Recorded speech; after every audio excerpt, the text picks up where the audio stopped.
Good morning sir. अरे sir, आप यहाँ पर? यहाँ पे कैसे हैं सर आप? अरे सर, आप इनके पैर क्यों छू रहे हैं और आप इनको सर क्यों बोल रहे हैं?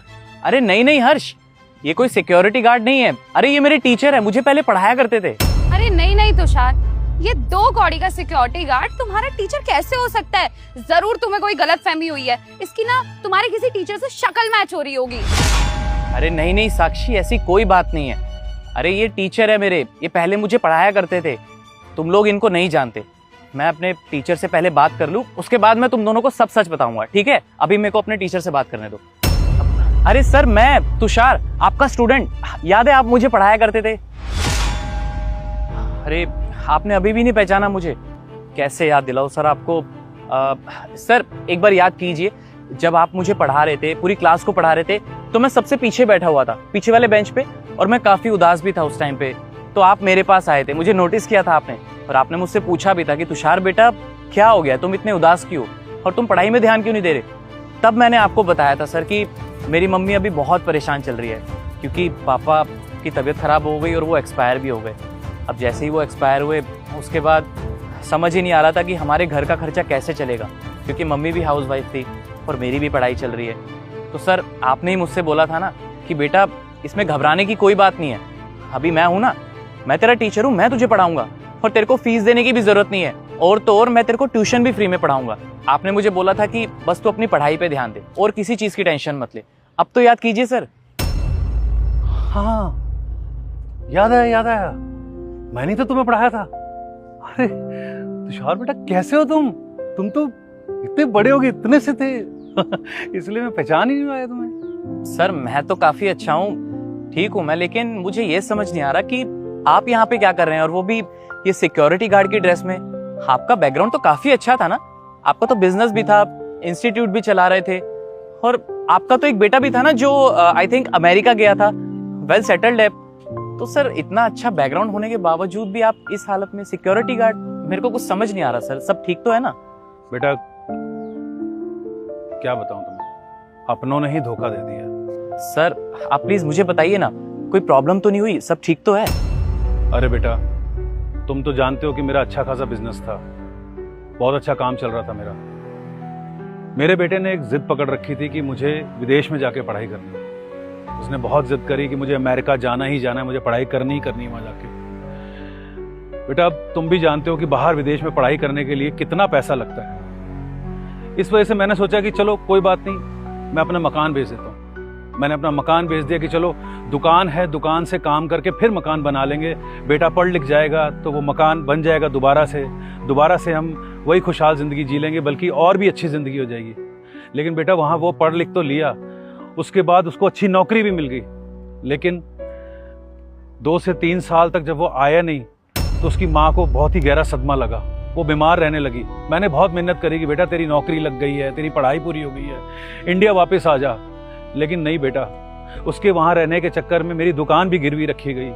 उसके बाद मेरा काम धंधा भी डाउन हो गया, मेरी बीवी बहुत ही ज़्यादा कमज़ोर हो गई। तो वो ये सदमा बर्दाश्त ही नहीं कर पा रही थी कि उसका अकेला बेटा अमेरिका में है और वो वापस ही नहीं आ रहा। और तो और उसने वहाँ पे शादी कर ली, उसके बच्चे हो गए, और बेटा ये गम जो है ना उसकी माँ सहन नहीं कर पाई और वो चल बस। मैं बेटा अकेला रह गया, मेरा एक ही बेटा। आज पूरे 10 साल हो गए, आज भी वो वापस नहीं आया। हमने अपने पोते पोतियों का मुंह तक नहीं देखा, सिर्फ तस्वीरें देखी। तो बेटा ये सब कुछ हुआ और इसके कारण मैं पाई को मोहताज हो गया और ये नौकरी करने पे विवश हो गया। अब बेटा पेट तो पालना ही था ना, जीना है तो खाना तो पड़ेगा, तो मैंने सोचा कि कुछ तो करना पड़ेगा, तो यही सही। बेटा वो देख रहे हो ना तुम, वो छोटा सा क्वार्टर दिया हुआ है कंपनी ने, और सच बताऊं ना तो मतलब ये जो मेरी औलाद ने मेरे साथ किया है ना, इतना दुख पहुंचा है मैं बता नहीं सकता। कसम से कहता हूं किसी माँ बाप को ना ऐसी औलाद नसीब ना हो। बेटा ऐसी औलाद होने से ना इंसान बेऔलाद ही अच्छा है। सच में सर, मुझे बिल्कुल भी आइडिया नहीं था कि आपके साथ इतना सब कुछ हो गया। सर मुझे जान के बहुत दुख हो रहा है सच में, लेकिन सर आज से ना आपको किसी चीज की टेंशन लेने की कोई जरूरत नहीं है। मैं हूं ना, अब देखिए ना, आप ही ने मुझे पढ़ाया और आज भगवान की दया से मेरे पास सब कुछ है। इतनी बड़ी कंपनी का ऑनर हूँ, इतने सारे लोग मेरे अंडर में काम करते हैं। आज मैं वेल सेटल्ड हूँ, अपने पैरों पे खड़ा हूँ, आज मेरे पास सब कुछ है। तो सर आप एक चीज हमेशा ध्यान रखना कि अगर एक बेटे ने आपको धोखा दे दिया, आपके पास वापस नहीं आ रहा ना, तो आपका भी दूसरा बेटा है जो आपका ख्याल रखने के लिए बहुत सक्षम है। तो आज से आप किसी चीज की टेंशन मत लीजिएगा। आज से आप मेरे साथ रहेंगे, मेरे घर पे, मेरे परिवार के साथ, और मेरे परिवार का हिस्सा बन के। आप बिल्कुल भी टेंशन मत लीजिएगा सर। और हाँ, अब ये सिक्योरिटी गार्ड की जॉब करने की आपको बिल्कुल भी जरूरत नहीं है। आज से आप हमारे साथ रहिएगा। अरे नहीं बेटा, देखो कंपनी ने मुझे एक छोटा सा गार्ड रूम दिया हुआ है, खाने को 2 वक्त की रोटी मिल जाती है, कुछ पैसे मिल जाते हैं, मेरे लिए इतना ही बहुत है। मैं तुम्हारे साथ नहीं जा सकता बेटा। कहीं ऐसा ना हो अगर मैं तुम्हारे साथ गया तो तुम्हारे घर में तुम्हारे बीवी बच्चे क्या बोलेंगे। नहीं बेटा, मैं नहीं चाहता कि कोई परेशानी पैदा हो किसी भी किस्म की, कोई मिसअंडरस्टैंडिंग हो, कुछ भी हो, मेरी वजह से तुम परेशान हो। नहीं बेटा नहीं, मैं यहाँ पर ही ठीक हूँ। 2 वक्त की रोटी मिल रही है, इतना बहुत है मेरे लिए बेटा, मैं नहीं जा सकता। और बेटा सच कहूँ, तुमने इतनी बड़ी बात बोल दी कि बस मुझे इसी से बहुत खुशी मिल गई। तुम्हारा इतना सोचना ही मेरे लिए बहुत बड़ी बात है। और बेटा देखो ना, इस उम्र में मैं तुम्हारे घर जाके तुम्हारे घर वालों को परेशान नहीं करना चाहता, और ना ही चाहता हूँ कि मेरी वजह से कोई परेशानी पैदा हो।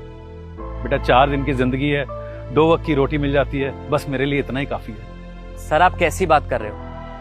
आपने जब मेरा बुरे वक्त में इतना साथ दिया था, आज जब आपका बुरा वक्त है तो मेरा फर्ज बनता है ना कि मैं आपका साथ दूं। और सर आपको किसी चीज की टेंशन लेने की कोई जरूरत नहीं है। मेरी फैमिली आपको जानती है।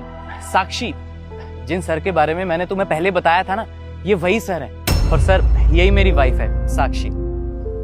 अच्छा बेटा, यही आपकी बीवी है? नमस्ते। नमस्ते बेटा। और हाँ सर, अब आपको किसी चीज की टेंशन लेने की जरूरत नहीं है। अब आपको हमारे साथ घर चलना पड़ेगा, मेरे को कुछ नहीं पता। लेकिन तुषार बेटा। नहीं नहीं सर, देखो लेकिन वेकिन कुछ नहीं, अब मुझे ना कुछ नहीं सुनना। सर आपने बुरे वक्त में इतना साथ दिया है मेरा, अब प्लीज बेटे होने का फर्ज मुझे निभाने दीजिए। प्लीज आप चलिए। हाँ सर, प्लीज चलिए ना आप हमारे साथ। मुझे कोई परेशानी नहीं है, मुझे आपके बारे में ना सब कुछ पता है। तुषार ने मुझे बहुत पहले ही बता दिया था आपके बारे में। और आप हमारे साथ हमारे घर चलिए। कहते हैं ना, घर में कोई बड़ा हो, बड़े का आशीर्वाद हो, तो घर में सब कुछ कुशल मंगल रहता है। तो आप चलेंगे तो हमें बहुत अच्छा लगेगा, है ना तुषार? देखा सर, अब तो आपकी बहू भी कह रही है, अब चलिए प्लीज। ठीक है बेटा, आप दोनों इतना कुछ मेरे लिए सोच रहे हो तो मैं ना नहीं कह सकता। ठीक है, आइए सर।